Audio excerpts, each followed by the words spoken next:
பீகார் தேர்தல்ல என்னென்ன வாக்காளர்கள் தான் ஆட்சியாளர்களை தீர்மானிக்கணும். ஆமா அதான் மக்கள் பார்த்து குத்துனா மந்திரி, மாத்தி குத்துனா எந்திரி. இதுதான் ஜனநாயகம். வாக்காளர் தான் ஆட்சியாளர் தேர்ந்தெடுப்பாங்க. மக்கள் தான் ஓட்டு போட்டு ஆட்சியாளர்களை தேர்ந்தெடுப்போம். இப்ப தலைகீழாக்கிட்டாங்க. எப்படி மாத்தி விட்டாங்க? அவங்க செலக்ட் பண்றாங்க வாக்காளர் வரதான். நீ யார் ஓட்டு போடணும்? வாக்காளரை செலக்ட் பண்றாங்க. அதுலயும் பீகார்ல ஒருத்தர் ஓட்டு போட போயிருக்காரு. சரி கரெக்டா 12 மணிக்கு போயிருக்காரு. ஓ ஓட்டு போட.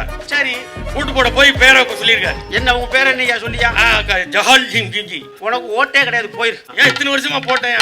இல்ல உனக்கு போ. முடிஞ்சு போச்சு. முடிஞ்சு. ஆஹா அவருக்கு பொறுக்க முடியாம சரி லட்சுமி ஓட்டு போட்டிருக்கான்னு பாருங்க. எத்தனாவது வார்டு? 17வது வார்டு. 1 2 3 13 லட்சுமி இருக்கு. இன்சியலோட சொல்லு. அதான் எஸ் லட்சுமி. எஸ் லட்சுமியா?